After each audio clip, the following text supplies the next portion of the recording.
जय हिंद साथियों, आज मानवाधिकार सुरक्षा एवं सुरक्षा ऑर्गेनाइजेशन की टीम कानपुर देहात औनाहा के पास स्थित इंदिरा गांधी जन चेतना पार्क में आई हुई है। पिछले कई महीने से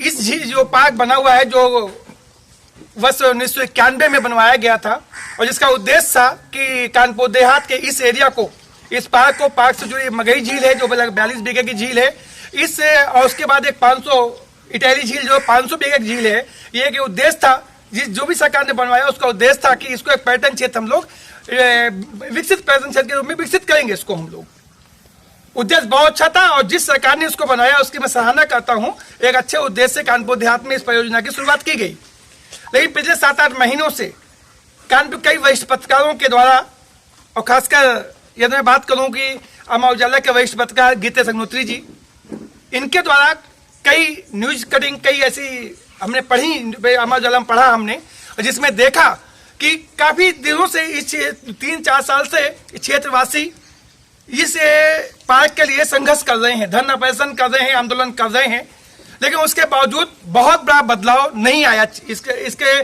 जो दुर्गत को प्राप्त हुआ उसमें बहुत बड़ा बदलाव नहीं आया। तब आज हमारी टीम ने सोचा कि हम भी इस चीज को देखते हैं, चल के इस पार्क को देखते चल के क्या इस पार्क में है, क्यों आखिर इतने सालों से यहाँ आंदोलन चल रहे हैं और क्यों यहाँ के प्रशासन के कान में जू नहीं रेंग रही है, आखिर क्या ऐसा है। आज जब हमारी टीम ने आके विजिट किया तो वास्तव में इसके दुर्गत को देख करके मैं यही कहूंगा कि यहाँ का प्रशासन जितना निकम्मा हो सकता है उसने अपने निकम्मेपन की पूरी ही हदें पार कर ली उन्होंने। इतना बड़ा पार्क जिसमें यहाँ क्षेत्रीय लोग जो मेरे साथ में हैं, इनसे बात करने पे मालूम चला कि रुद्राक्ष जैसे वृक्ष यहाँ पर, प्रजात रुद्राक्ष जैसे इलायची के वृक्ष यहाँ पर लगे थे जो आज वीरगति को प्राप्त हो गए हैं। अपने को बचाने के लिए लड़ते लड़ते वीरगति को प्राप्त हो गए, आज के उनका नामो निशान नहीं बचा है।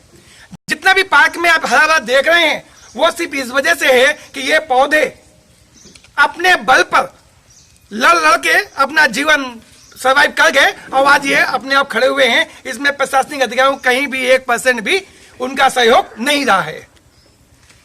42 बीघे की झील जो है, उस झील में मैं देख के आया, विजिट करके आया, उस पूरी झील में जलकुंभी से पटी पड़ी है। जबकि जब बार जब प्रशासन से बोला गया इस काम के लिए तो प्रशासन ने एक रोना रोया कि मेरे पास बजट नहीं है, जैसा कि मैंने विभिन्न अखबारों की खबरों में पढ़ा कि बजट हमारे पास नहीं है।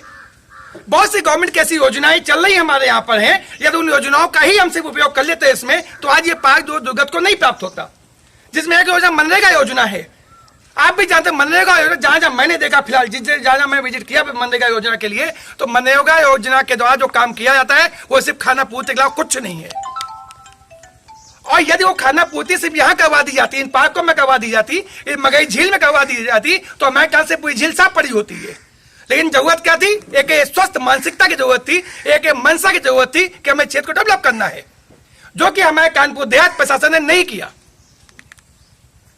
मैं इस लाइव के माध्यम से कानपुर देहात के जिलाधिकारी महोदय, कानपुर देहात के डिस्ट्रिक्ट फॉरेस्ट ऑफिसर महोदय से मैं एक अपील करना चाहता हूं कि यदि आप जनता के कामों के लिए नियुक्त हुए हैं, क्योंकि आपके नाम के आगे लगता है पब्लिक सर्वेंट, जनता का नौकर, तो कम से कम अपने उस दायित्व का निर्वाह करिए। आप आके कुर्सी में बैठ जाना, अभी से आप शासन चलाना, ये हम नहीं मानते कहीं से बहुत उचित है। यदि यहाँ की जनता लगातार आंदोलन कर रही है, लगातार पत्र लिख रही है आपको है, तो आपको उन पर विचार करना चाहिए। आपको हमारी संस्था कानपुर देहात प्रांत से पूछेगी कि कितनी बार जो उन्होंने बजट का बोला है कि बजट का बजट नहीं हमारे पास है, कितनी बार उन्होंने इस पार्क के लिए, इस झील के लिए सरकार से बजट मांगा है। मैं भी लिखित पूछूंगा उनसे इस बात के लिए, और उनको जवाब देना पड़ेगा कि कितनी बार उन्होंने बजट मांगा, जो बजट उनको नहीं मिला। आखिर 50 ऐसे कामों के लिए बजट मिल जाता है जिनको जरूरत नहीं होती समाज में। आज इस पर्यटन क्षेत्र को डेवलप करने के लिए क्यों नहीं बजट मिल पाया उनको?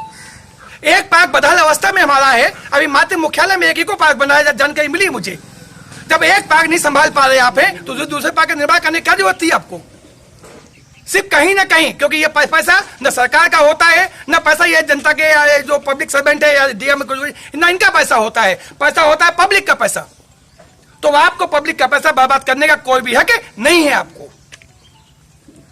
आज इतना बड़ा क्षेत्र जो है, इतना बड़ा एरिया जो है, जो शायद कानपुर देहात के अंदर इतना बड़ा कोई भी पार्क, ऐसा पार्क, आलीशान पार्क कहीं भी नहीं होगा आज। लेकिन प्रशासन की नकारापन की वजह से आज ये जो है दुर्गत की भेंट चढ़ गया, पूरी तरह चढ़ गया है। अभी मैंने देखा झूले लगे हैं, झूलों के पास आवाज जानवर बैठे हुए हैं, ट्रांसफार्मर लगा हुआ है, शायद उसका आज तक उपयोग हुआ कि नहीं हुआ मुझे नहीं मालूम, उपयोग हुआ भी होगा जिससे उसकी स्थिति है। पानी टंकी लगी थी, आज पानी टंकी भी गायब है, नल भी गायब है। ट्यूबवेल लगा हुआ है लेकिन ट्यूबवेल का कोई मतलब नहीं है, औचित्य नहीं है।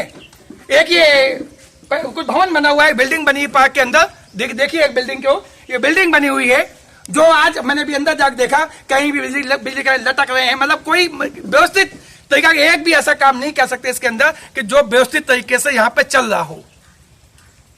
तो मैं पुनः जिलाधिकारी कानपुर देहात और डीएफओ कानपुर देहात से आग्रह करता हूं कि जनता की बातों को सुने।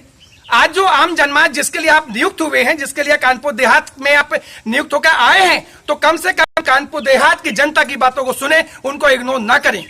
क्योंकि जनता जब सरकार बदल सकती है तो आप उन्हीं के अधीन आते हैं। यदि जनता अपने ताकत पे आ जाएगी तो मुश्किल हो जाएगा पैर चलाना कानपुर देहात के अंदर आप लोगों को। ये तो मंशात है यहाँ के क्षेत्र के लोगों की कि इतना सब कुछ बर्दाश्त करने के बाद भी वो ऐसा कोई काम उन्होंने नहीं किया। ये प्रशासनिक कार्यों में कहीं बाधा पड़े, कोई समस्या आए कहीं पर, क्यों आखिर आप लोग का जहां समस्या आ रही है बताइए। यदि आप नहीं कर सकते हैं, आप बोलिए कि हम नहीं कर सकते, हमारी सरकारें बजट नहीं दे सकती, बताइए आप। जनता करा देगी निर्माण, जनता मैंने बहुत ऐसे एग्जाम्पल देखे कि जनता ने बहुत बड़े काम करा दिए, आप नकार, बताइए खुल के कि हम नकारे हैं, हम इस काम को नहीं कर सकते हैं, बताइए खुल के आप। जनता चंदा मांग के कानपुर देहात की जब इतनी जनसंख्या है, ये 10-10 रुपए 100 रुपए इकट्ठा करेंगे, ये पार्क का निर्माण अपने आप हो जाएगा। लेकिन सब जनता का तो आप लोग क्या करेंगे? सब जनता काम करना तो आप लोग क्या काम करेंगे फिर? तो मेरे इस आग्रह को स्वीकार करें। जनता की जो मंशा है, जो क्षेत्रवासियों का जो उद्देश्य है, जो चाहते हैं, उस पर काम करें। क्षेत्रवासियों की जो बात करने के जो दौरान मैंने 1-2 चीजें पाई। पहला कि इस पार्क का नाम कानपुर देहात का जो भी एक वरिष्ठ सम्मानित व्यक्ति जो इस क्षेत्र में जिसका एक जीवंत उदाहरण क्षेत्र में रहा हो, उस व्यक्ति के नाम पे किया जाए। और साथ में इस पार्क का पूरा निर्माण करा करके इसको पर्यटन क्षेत्र घोषित किया जाए और जिस उद्देश्य से पार्क बनाया गया था उस उद्देश्य को पूर्ण करते हुए इस पार्क का पुनः योजना बना करके इसको विकसित किया जाए, जिससे इस क्षेत्र की जनता जो चाहती है, जो लोग चाहते हैं, उनको उनकी इच्छा पूरी हो सके। यही मैं आप कानपुर देहात प्रशासन से आग्रह करता हूं। और मानवाधिकार सोशल सर्च ऑर्गेनाइजेशन अब तब तक आपसे लगातार लड़ाई लड़ेगा जब तक आप इसका निर्माण नहीं करवा देते हो या फिर आप लिख के नहीं देते हो कि हमारी सरकारें और हमारा प्रशासन इसका निर्माण कराने में अक्षम है। जिस दिन आप लिख के दे दोगे उस दिन हम जनता के सहयोग से इसका निर्माण करवाने का प्रयास शुरू कर देंगे। लेकिन जब तक लिख के नहीं दोगे आप, तब तक हम आपके साथ शुरुआती दौर में हम आपसे पत्राचार करेंगे, हम आपसे आग्रह करेंगे, आपसे अपनी मांगे रखेंगे आपके सामने। नहीं मानेंगे तो अन्य तरीके भी आजमाने के लिए हमारे पास सभी रास्ते खुले हुए हैं। ये आपको मालूम है, हम भी जानते हैं कि चीजें तो सब काम हो जाते हैं, लेकिन हम एक सही तरीका अपना रहे हैं, एक जो कानूनी तरीका उसको अपना रहे हैं। उस तरीके को आप भी समझे, जनता का मसला समझे, लोगों के विचार समझे, और जो इस क्षेत्र का आप लोगों की वजह से इस क्षेत्र का जो नाम गर्त में डूब रहा है वो नाम दोबारा पुनः जो है सामने उजागर होके आए। यही मैं आज कानपुर देहात प्रशासन से आग्रह करता हूं। नमस्कार।